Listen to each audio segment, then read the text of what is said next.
ದೇಶದಲ್ಲಿ ಪ್ಲಾಸ್ಟಿಕ್ ನೋಟುಗಳ ಚಲಾವಣೆಗೆ ತರುವ ಉದ್ದೇಶದಿಂದ ಮೊದಲನೆಯ ಹೆಜ್ಜೆಯಾಗಿ ಅದಕ್ಕೆ ಅಗತ್ಯವಾಗಿರುವ ಪ್ಲಾಸ್ಟಿಕ್ ಪೂರೈಕೆಗಾಗಿ ಟೆಂಡರ್ ಆಹ್ವಾನಿಸಲಾಗಿದೆ.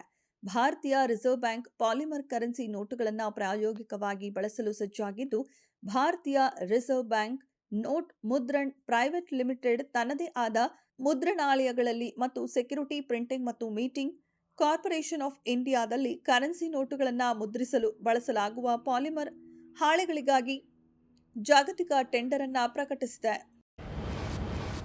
ಇಂಗ್ಲೆಂಡ್ ಟೆಸ್ಟ್ ತಂಡದ ಮುಖ್ಯ ಕೋಚ್ ರೇಸ್ನಲ್ಲಿದ್ದ ರಾಯಲ್ ಚಾಲೆಂಜರ್ಸ್ ಬೆಂಗಳೂರು ತಂಡದ ಮುಖ್ಯ ಕೋಚ್ ಆಂಡಿ ಫ್ಲವರ್ ಅವರು ಈ ಹುದ್ದೆಯನ್ನ ವಿನಮ್ರವಾಗಿ ನಿರಾಕರಿಸಿದ್ದಾರೆ.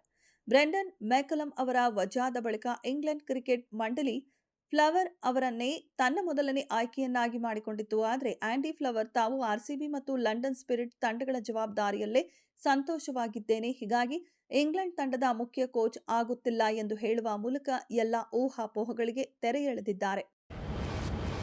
ಕನ್ನಡ ಭಾಷೆ, ಸಂಸ್ಕೃತಿ ಮತ್ತು ಇತಿಹಾಸದ ಉಳಿವಿಗಾಗಿ ಜನ್ಮ ತಾಳಿದ ರಾಜ್ಯದ ಹೆಮ್ಮೆಯ ಹಂಪಿ ಕನ್ನಡ ವಿಶ್ವವಿದ್ಯಾಲಯವು ಸದ್ಯ ತೀವ್ರ ಆರ್ಥಿಕ ಸಂಕಷ್ಟದ ಸುಳಿಯಲ್ಲಿ ಸಿಲುಕಿದೆ.